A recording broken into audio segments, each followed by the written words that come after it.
everyone.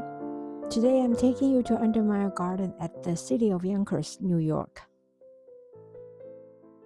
The history of the garden started when John Waring, the largest hat factory owner in the world, purchased 33 acres of land in Yonkers in 1865.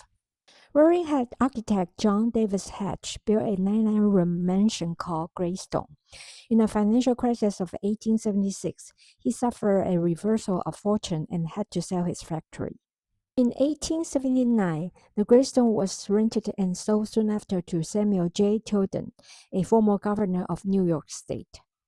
Tilden was interested in horticulture and he built 13 greenhouses for both ornamental plants and for fruit and vegetables during his residency there.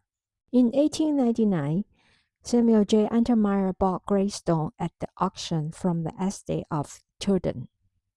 Samuel Untermyer was born in Virginia in 1858 and became a very successful lawyer. He was the first lawyer in America to earn a $1 million fee on a single case. He was also a very astute investor and became extremely wealthy. Initially, he was a corporate lawyer, but later in his career, he devoted to cases involving public welfare. As lead counsel of the Pujo investigation, he was instrumental in the establishment of the Federal Reserve System and advocated for the regulation of stock exchanges and other legal reforms.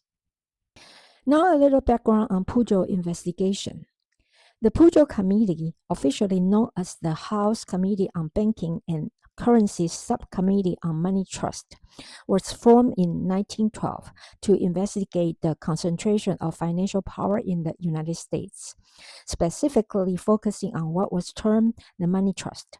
The committee, chaired by Congressman Arsene Pujo, aimed to expose how a select group of investment banks controlled major corporations and the nation's financial system. Samuel Untermyer was one of the most prominent Jews of his day in America. He was a prominent Zionist and was the president of Karen Household. In addition, he was the president of the non-sectarian Anti-Nazi League from 1933 to 1938 and advocated for a worldwide boycott of Germany and the destruction of Hitler's regime. The British press called him Hitler's bitterest foe.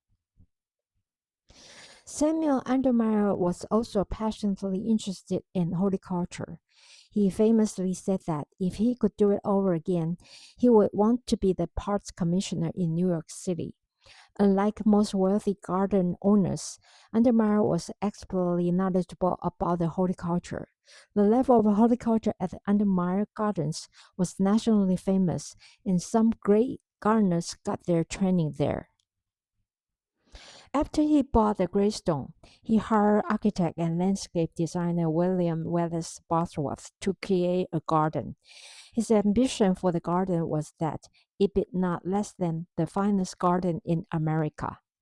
In 1946, Untermyer family gave 16 acres of the estate to City of Yonkers as public park. Its condition declined over the years due to inadequate funding. There was a restoration in the 1970s.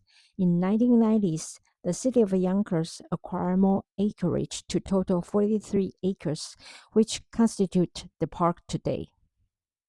We took train from Grand Central Terminal to Greystone Station at City of Yonkers. Grand Central is such a beautiful station. It even has a tennis court. Wow. Grand Central opened in 1913 and has been in continuous operation to this day. The distinctive architecture and interior design of Grand Central Terminal Station House has earned it several landmark designations, including as a National Historical Landmark. Its sports arts design incorporates numerous works of art. Grand Central Terminal is one of the world's 10 most visited tourist attractions, with 21.6 million visitors in 2018, excluding train and subway passengers. It was renovation in 1998, including ceiling cleaning. The ceiling used to be very dark due to the accumulation of years of grime. For years, many people believed the grime from the Grand Central Terminal ceiling was primarily from train soot, but it was actually mostly nicotine and tar from cigarette and cigar smoke. To showcase the dramatic difference between the pre-restoration and post-restoration ceiling, a 9-inch by 18-inch section was left untouched. The most famous clock in the Grand Central Terminal's main hall is the four-faced brass clock atop the information booth. It's a popular meeting spot and is known for its oval glass faces. The clock is accurate to within 1 second every 20 billion years, synchronized with the U.S. Naval Observatory's atomic clock. We toured the station a bit before train departed. We found this old vintage mailbox still in use. There's a shoeshine service. Not sure how in demand this service is nowadays. There's also a pretty big dining area. The Luke's Lobster Rolls. I like their shrimp, lobster, and crab combo a lot. Very delicious. There's a Chinese food and a few bakeries. We tried Joy Bates' egg tart and Magnolia's banana pudding. Egg tart was very good, but banana pudding was less impressive. There's also a market inside the station, which you can find quite a few varieties there. There are seafoods,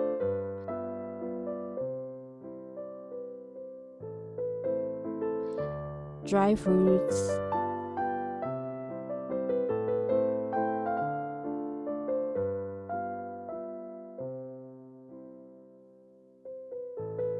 cheeses, truffles, very expensive caviars,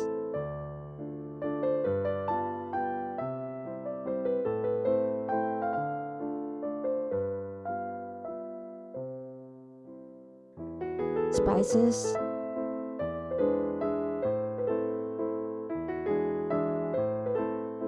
and teas, and desserts.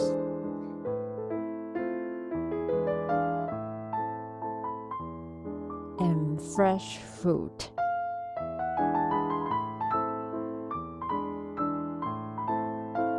We took the train at track 103. We'll be going to Greystone Station. The ride took about 40 minutes. There's a small station right beside Hudson River.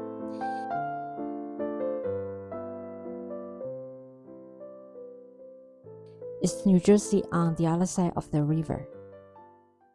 There's a statue of Henry Hudson overlooking the river.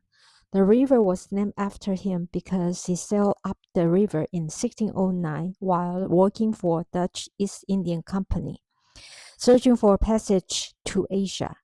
This exploration led to the Dutch colonization of the area. From here on, it's all uphill for about 20 minutes.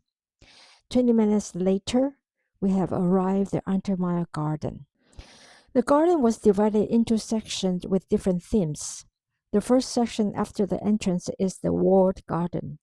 The walled garden owes its inspiration to the great Indo-Persian gardens of antiquity. Like the ancient gardens, the walled garden is divided into quadrants by waterways and bordered by crenellated walls, anchored by octagonal towers. The Indo-Persian walled garden was intended to mimic a paradise on earth and thus has features inspired by a religious description of paradise. Biblical description of Eden include 4 rivers, Pishon, Gihon, Tigris, and Euphrates, and 2 great trees, the tree of life and the tree of knowledge of good and evil. Islam describes paradise with similar elements: 4 rivers of life, water, milk, honey, and wine, and the tree of life. The word paradise itself comes from the Persian words peri and dis, meaning respectively around and to create a wall.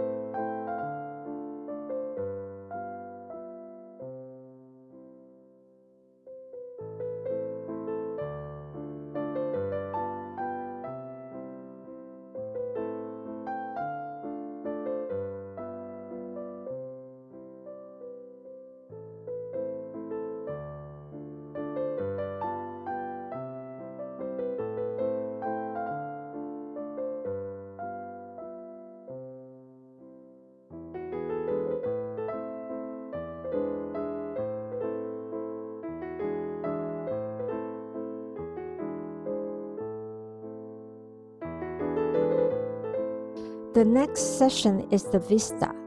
The vista was modeled on a similar series of descending stairs at the Villa d'Este in Italy. At the Villa d'Este, the stairs descend gracefully toward Lake Como, while at Untermyer, they cascade toward the Hudson River. At the end of the vista, there is a vegetable garden and an altar next to it.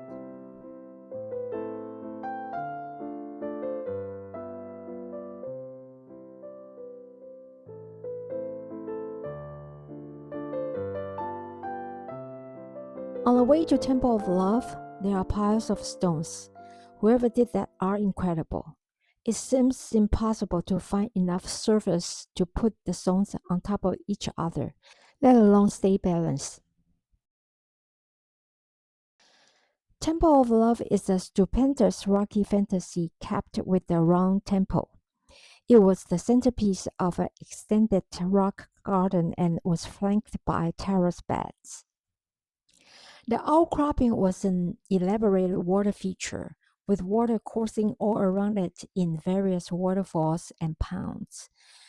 The Temple of Love was created by Carlo Divide, a Genoese stonemason who did work in Paris Exposition and St. Louis Exposition and at the Frick Museum. We're pretty much at the end of the visit. Overall, this is a pretty cute garden. Good for a one-day getaway from the city. The only thing is, if you are taking the train, the 20 minutes uphill walk from the station is not kids and elderly friendly. Not sure there is a public transportation from the station to the garden. Perhaps the city of Yonkers can do something about this. That's it for today. If you like this episode, please subscribe and share. See you next time. Thank you. Bye.